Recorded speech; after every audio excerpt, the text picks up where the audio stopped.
Betul, kalau ASEAN. nanti ijazahnya atau sertifikatnya itu ASEAN standar, maka si mahasiswa ini atau si personal ini bisa bekerja di luar negara kita.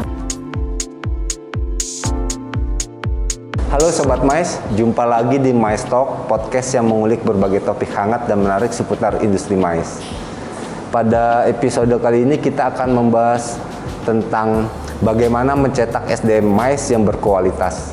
Dan untuk itu saya telah bersama dengan dua narasumber, dua tokoh penting di industri pendidikan di Indonesia, terutama di bidang mais. Yang pertama ada Pak Ajat Sudrajat. Ya, selamat sore Mas Bayu, apa kabar nih? Sudah lama kita nggak jumpa. Ya, Pak Ajat ini Ketua LSP Mais. Selanjutnya ada Bu Santi Palupi, selaku dosen Podomoro, Ibu. Podomoro University. Podomoro University. Apa kabar, Bu? Sehat ya, Bu? Alhamdulillah ya. Alhamdulillah sehat. Mudah-mudahan sehat terus. Iya, harus sehat, Bu, sekarang, Bu ya.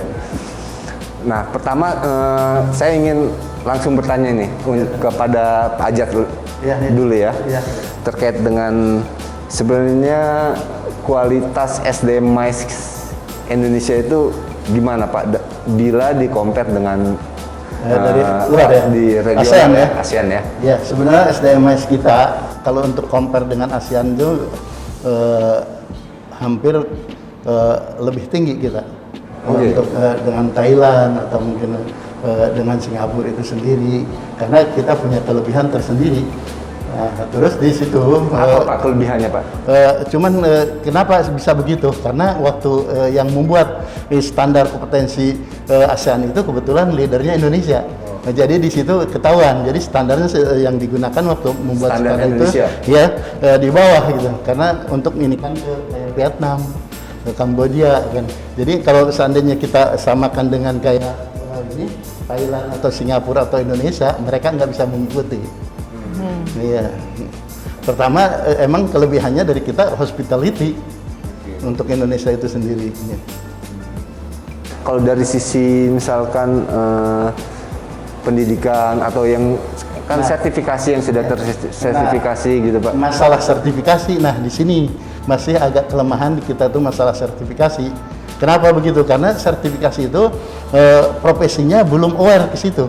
Jadi orang yang datang ke LSP Mais itu bukan dari pribadinya, tapi dikirim oleh perusahaan. Seharusnya kan yang namanya sertifikasi profesi kan profesinya yang datang ke LSP. Nah, tapi ini masih perusahaan. Kalau dilihat dari persentasenya itu sendiri mungkin 98% itu masih dikirim oleh perusahaan. Kalau sekarang, Pak, posisinya itu sudah berapa banyak yang tersertifikasi? Yang tersertifikasi sampai sekarang itu dari tahun 2017 itu ada 1.991 orang. 1.991 orang. Sebenarnya masih kurang karena lapangan kerja untuk mais itu masih terbuka lebar. Kayak contohnya itu untuk berapa persen dari total pekerja mais di Indonesia? Ya, mungkin belum sampai ke 20% tuh belum sampai gitu. Yang tersertifikasi itu masih perlu banyak karena ini pertimbangannya begini. Kayak contohnya gini aja. Kementerian dan lembaga ada berapa sih di Indonesia? Kan ada 34. 34 lembaga itu, satu lembaga itu kegiatan itu untuk mais ya, untuk kontren meeting dan exhibition itu lebih dari 200 kegiatan satu tahun. Baru satu kementerian kan, satu kementerian itu sendiri kan kadang-kadang kan ada yang 4 deputi, ada 4 direktorat, ada yang 5 direktorat, ada yang 3 direktorat. Kalau BUMN kan cuma 3 direktorat. Belum ke bawahnya asdep-asdepnya. Jadi setelah saya coba hitung gitu, itu dari itu aja lebih dari 200 event satu tahun gitu untuk dari ini kementerian. Internalnya sendiri ya. Nah, belum dari ini provinsi. Provinsi aja ada 34. Nah, dari provinsi itu bagi lagi ke ada ini kabupaten kota aja ada 542 kabupaten kota. Kalau satu kabupaten kota aja kecilnya 50 orang aja itu udah 2000 event lebih. Jadi emang untuk ininya ruang untuk lapangan kerja itu masih terbuka lebar untuk mais itu sendiri. Makanya kan saya juga lihat di DKI itu waktu tahun 2003 itu PCO itu sudah 700 lebih hanya di DKI. Iya, karena pemainnya yang banyak di DKI, kalau di daerah masih jarang. Kalau di event di daerah juga Kebanyakan orang DKI. Tapi sekarang saya udah berbangga hati, banyak kayak event pusat pun sekarang udah IO daerah udah berani bertarung karena dia sudah mempunyai sertifikat kompetensi. Karena persyaratan ikut event itu sendiri, tenaga kerjanya harus mempunyai sertifikat kompetensi. Kalau itu udah persyaratan yang wajib. Kalau seandainya itu nggak ada, walaupun teknisnya bagus, itu langsung gugur aja. Walaupun harganya murah, teknisnya bagus, tapi nggak mempunyai sertifikat kompetensi, tenaga kerjanya langsung menjadi gugur. Persyaratan waktu bidding ya? Betul, untuk bidding. Itu satu, itu... Sorry Pak Jani, saya potong. Saya ke Bu Santi dulu. Ini menarik nih, potensinya besar Bu. Kalau minat masyarakat, terutama yang generasi apa nih sekarang ini untuk mengambil program studi atau mata kuliah MICE, itu seperti apa Bu?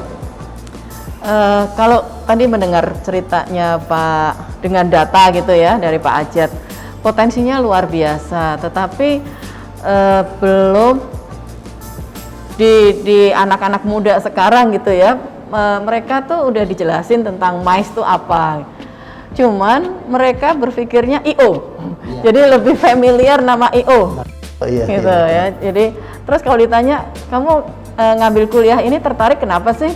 Karena saya mau jadi IO. Terus pengen apa? Kalau disuruh kita kasih tugas gitu ya untuk bikin kegiatan, mereka cenderung ke special interest. Special event ya. Special event. Nah, special eventnya itu macam-macam. Ada yang mau lihat olahraga, kesenian, atau dia mau bikin kayak mengangkat kebudayaan, fashion show gitu. Jadi konsep meeting insentif dan konvensinya itu dianggap oleh anak-anak muda ini serius banget gitu. Jadul. Jadi akhirnya ketemu pemainnya itu juga gitu. Ya mereka memang ya inilah fungsi, kalau di kami itulah fungsi lembaga pendidikan, menjelaskan, kemudian kita ikutkan dulu dalam beberapa kegiatan meeting, kan meeting juga skalanya macam-macam gitu ya. Iya, betul. Jadi dengan mengikuti kegiatan meeting itu baru dia punya gambaran. Padahal di dalam meeting atau di dalam conference itu pasti butuh special event. Iya. Gitu. Nah ini pemahaman ini tuh udah terus kita adakan. Kita luruskan dulu konsep MICE-nya gitu. Tapi sebenarnya interest mereka Bu, ada interest loh, anak-anak sekarang itu idenya kreatif out of the box. Jadi mereka tuh daya imajinasi, khayal dan inovasi gitu ya, itu luar biasa. Dibandingkan dengan generasi kita jauh sekali. Nah, tapi saking harus kita ajarkan juga sampai kepada penghitungan budgeting, karena ide-ide kreatif nanti kalau ditanya berapa biaya yang diperlukan, 1 miliar, oke, untuk mencapai 1 miliar kalian punya dana modal kerjanya berapa? Jadi kita harus rasionalkan lagi pola berpikir mereka. Kalau nggak cukup, kira-kira kalian mau cari sumber dana atau sponsornya dari mana? Siapa yang bisa di-create? Kita juga tidak ajarkan hanya mencari sponsor, tetapi bagaimana bermitra. Karena kan udah nggak model ya, sponsor banget. Jadi kita bersinergi, berkolaborasi nih dengan siapa aja yang semua kedudukannya sama gitu. Nah dari situ baru muncul ide-idenya. Kalau sudah keluar begini, bagaimana cara mempublikasikannya? Jadi memang step by step ya ngajarinnya. Tapi kalau udah jadi, mereka yang tadinya capek kapok besoknya mau ngulang lagi. Betul ya Pak ya? Iya betul, itu betul ya. Nah gitu. Nah ini menarik nih Bu Santi, pelaku yang ada ini kan, yang sekarang ini pemain-pemain besar dan yang itu juga sebenarnya mereka itu kan belajar dari pengalaman ya. Iya, nggak ada dulu sekolahan MICE tuh di zaman mereka tuh, mereka try and error segala macam. Nah, mereka itu kompetensi mereka bisa diakui gak secara akademik ya? Nah, sebenarnya masalah itu sendiri, yang learning by doing itu, malahan saya yang salah satunya yang pertama kali yang RPL, pendidikan ini masa lampau. Jadi yang kuliah RPL, RPL. Recognize Prior Learning. Kalau bahasa Indonesia pendidikan masa lalu. Jadi compare dengan ke ini kan ke nilai. Pengalaman industrinya. Iya. Diakui sebagai setara dengan keilmuan apa, level berapa. Iya, jadi dapat nilainya tuh dari presentasi, dari segala. Nah, waktu itu saya ambil S1 nggak perlu harus duduk di kampus 4 tahun atau harus 8 semester. Saya ambil S1 cuma 2 tahun dan nggak perlu duduk sampai ini. Hanya yang kurang-kurangnya saja, karena kan kalau MICE itu sendiri kan multidisiplin ilmu. Di situ harus belajar hukum karena ada kontrak dengan pihak ketiga. Terus harus belajar psikologi. Kenapa belajar psikologi? Karena ketemu menghadapi banyak orang banyak. Terus belajar akuntansi karena buat RAB. Nah, belajar manajemen karena yang pertama harus dipelajari itu manajemen project dulu. Itu kalau manajemen project udah ini kan, kalau manajemen itu kan pra, juring dan pasca. Nah, gimana cara persiapan? Pertama dilihat dulu kebutuhannya apa, baru dikelompokkan. Mana yang persiapan, mana yang pelaksanaan, mana pasca pelaksanaan. Nah, biasanya pelaksanaan dengan persiapan itu perbedaannya sampai ini mungkin bisa persiapan itu 70% bobot kerjanya. Pelaksanaan cuma 30%. Malahan ada istilah di lapangan tuh, kalau persiapan pakai otak, kalau ini pelaksanaan pakai otot gitu. Karena keberhasilan pekerjaan itu atau event itu tergantung dari persiapannya. Kalau persiapannya matang, maka event itu akan berlangsung dengan baik. Tapi kalau persiapannya amburadul, jangan harap ini eventnya bisa berjalan dengan baik. Jadi itu sebenarnya bisa difasilitasi ya Pak? Iya. Jadi kalau yang sekarang nih konsepnya kampus merdeka, merdeka belajar. Nah, ini sebetulnya beberapa perguruan tinggi itu kita sudah menerapkan hal itu.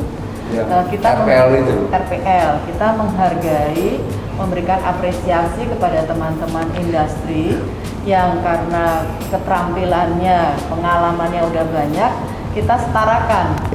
Nah, setaranya itu dengan D4 atau S1. Karena memang waktu itu belum ada yang S2. Betul. Berapa banyak perguruan tinggi yang bisa memfasilitasi itu tuh? Sebetulnya sih perguruan tinggi itu boleh melakukan Boleh. Tetapi perguruan tinggi juga harus punya izin penyelenggaraan RPL. Jadi selama mereka bisa. Kalau mereka punya izin penyelenggaraan RPL yang dikeluarkan oleh Kemendikbud, maka dia boleh menerima orang-orang yang pernah punya pengalaman kerja.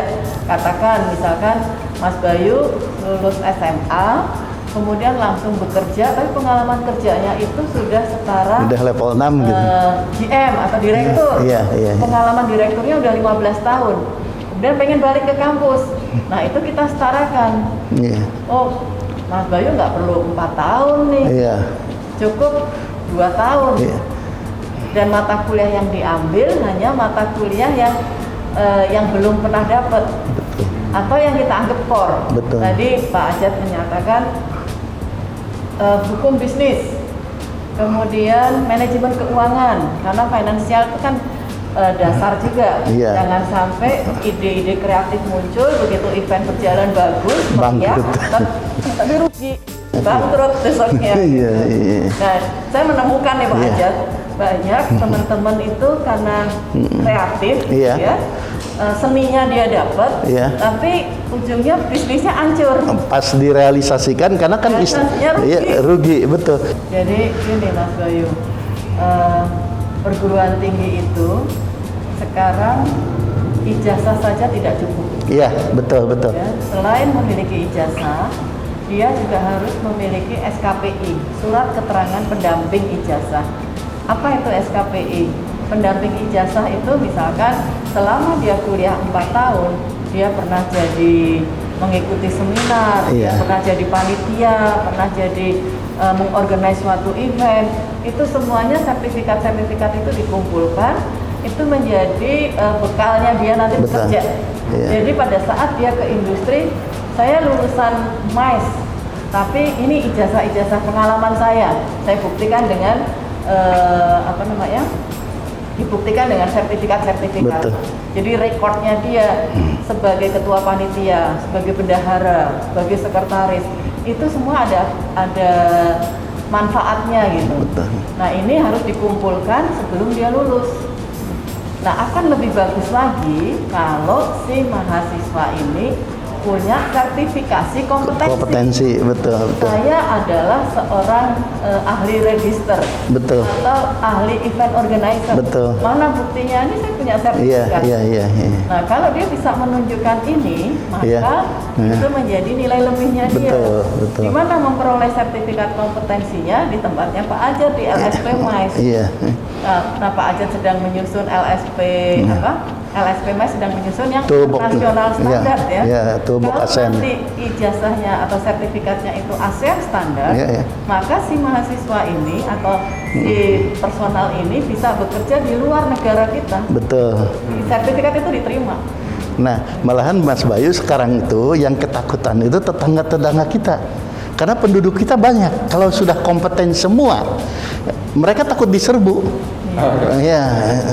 Bu Santi, Pak Ajat, tadi kan di awal Pak Ajat juga sempat cerita ya, potensi bisnis ini besar, pemainnya tapi belum banyak atau belum kerikot ya, saya nggak tahu tuh. Nah, kemudian sekarang kan pandemi Bu, ini terkait dengan kompetensi ya, dengan adanya adaptasi segala macam gitu. Apakah dengan kompetensi yang sekarang lagi tren lah, sebut virtual event, itu gimana untuk mengakomodir itu? Kemampuan atau kompetensi pelaku untuk menghelat sebuah virtual event itu nggak ada kompetensi standarnya gitu ya, yang akan distandarisasi maksudnya. Nanti semuanya ada standarnya. Kayak lighting, kayak ini, transportasi, semuanya ada standarnya nanti. Nah, ada unit kompetensinya masing-masing. Nah, cuma belum sampai ke situ.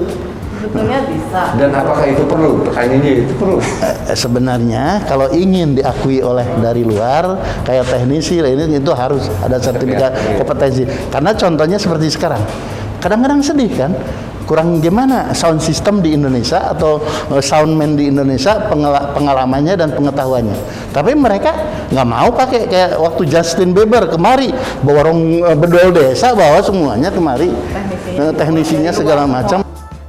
Sampai ininya karena itu tadi kan yang ditanya ada nggak yang mampu, ada kan, tolong dong lihat ini sertifikat kompetensinya gitu. Terkait dengan peringkat kita di regional lah, dunia terkait dengan untuk ICCI lah kayak gitu, kita kan peringkatnya bisa dibilang nggak tinggi, nggak rendah, di tengah-tengah gitu ya. Tapi kalau dibandingkan dengan Singapura dan Malaysia gitu, kita masih jauh di bawahnya ya.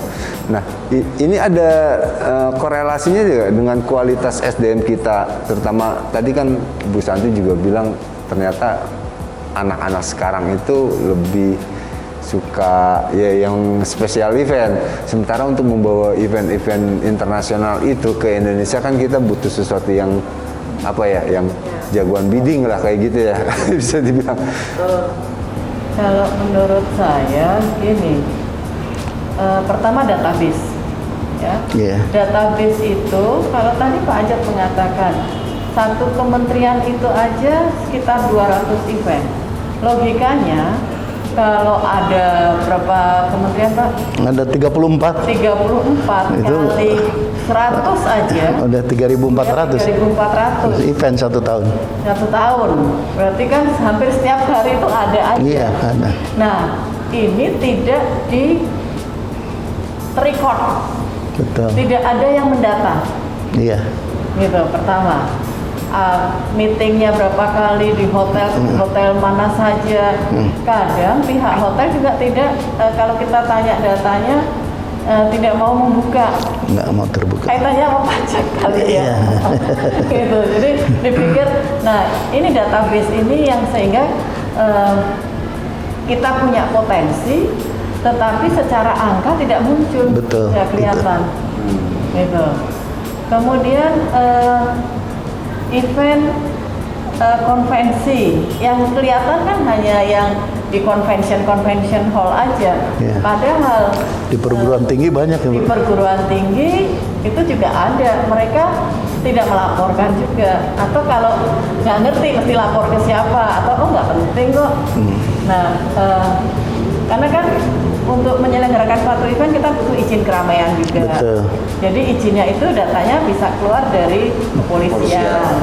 Kemudian kalau eventnya internasional bisa ngambil datanya dari pengurusan izin Iya. tenaga kerja. Betul. Gitu. Jadi ada banyak data ini kan kita harus kumpulkan dulu. Kayaknya kita juga lagi membedah. Iya. Tapi kok Jadi Iya. sebenarnya mungkin Iya. bisa lebih dari bisa itu. lebih dari Iya. itu, hanya nggak ke-record. Iya. Dan Kayak ICCI itu kan event Member ICCI aja kalau kan kita yang jadi member yang kan terlibat. kita kayak Bandung yang sudah masuk tuh, Jogja, Solo, terus Bali. Nah, itu udah masuk tapi tiba-tiba turun lagi. Karena yang di ininya yang dinilai oleh mereka itu event atau konvensi atau konferen yang berbayar. Yang dimasukin bahwa ini dapat jadinya ranking itu. Yang sifatnya yang berbayar. Tapi kalau konferensi yang dibiayain oleh government atau walaupun itu internasional, nggak masuk di data mereka, Perhitungan.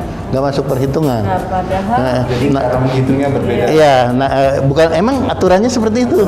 Nah, tapi betul juga kayak Bu Santi tadi, emang kita itu minim data. Jadi event banyak tapi nggak disampaikan. Iya. Itu kan, tapi itu kan ada beberapa yang menilai itu, ada ICCA terus ada juga yang dari ini. Kalau itu keseluruhan. Nah, kalau keseluruhan itu bisa ranking kita tuh bisa naik kalau emang data itu emang sampai kepada ada mereka. di perguruan tinggi itu menyelenggarakan international call for paper. Iya, Itu kan berbayar, betul. tapi tidak dilaporkan Iya. karena tidak ada permintaan harus melaporkan ke siapa. Gitu. Iya, sebenarnya sekarang harusnya setelah ada Direktorat MAIS itu, yang itulah yang harus mengkolek, rajin datang ke mungkin kayak diajak kumpul kayak IO, PCO, terus ke perguruan tinggi, duduk sama-sama, mungkin melaporkan setiap kegiatan.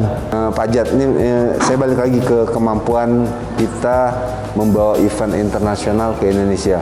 Kalau dari berapa tadi yang sudah tersertifikat 1.900 91. untuk bidding itu berapa banyak Pak Jat? Ya, cuman baru ada mungkin sekitar nggak sampai 20 orang. Nggak sampai 20 orang. Nggak sampai 20 orang. Ilmu bidding itu kan butuh keahlian. Keahlian. Dia harus mampu berkomunikasi, Iya. menguasai materi yang akan dibidding. Betul. Nah, ini ada kompetensinya sendiri. Tersendiri, iya. Nah, kalau dia mau mengambil kompetensi menjadi seorang bidding, Iya, skema bidding. skema bidding, dia nanti ambil dulu. Jadi ada 6 unit kompetensi yang harus diambil. Untuk praktek bidding ini mereka simulasi. Iya. Simulasi seolah-olah yakinkan kepada saya, Betul. ada tim juri, Iya. yakinkan kepada saya bahwa saya akan memilih proposalmu. Iya. Nah, itu kan latihannya seperti itu. Iya. Tetapi prakteknya, Iya. kalau kita mau memenangkan satu, jadikanlah saya menjadi host, itu tidak bisa perorangan. Per orang Nah, harus ini ada ini. kalau di cover oleh perusahaan, itu tadi Pak Ajat mengatakan dananya besar dan itu dana yang Belum tentu kita menang gitu. Makanya peran dari pemerintah Tinggi. memberikan Bantuan ya. dan bidding ini sekarang dijalankan oleh namanya Nasep. Ini biro seharusnya biro konvensi harusnya itu biro konvensi sekarang. Jalan Pak. Belum. fungsinya harusnya ke sana. Fungsinya ke situ. Jadi menjual Indonesia, bahwa Indonesia siap jadi tuan rumah. Contohnya misalkan tahun ini di Mandalika, kemudian Iya. depan kita sebagai tuan rumah G20, kemudian nanti ada ASEAN Summit. Nah itu kan butuh bidding. Iya. Bidding ini biasanya sekitar 4-5 tahun Sebelumnya. Iya. Oke, terima kasih Iya. Pak Jat, Bu Santi. Ya, sama-sama. Ya, atas betul. waktunya. Semoga diskusi yang singkat ini bisa bermanfaat buat kita semua. Dan apabila Sobat Mais mempunyai saran atau kritik terkait dengan tema, silakan tulis di kolom komentar di channel mais.id. Sampai jumpa pada episode berikutnya.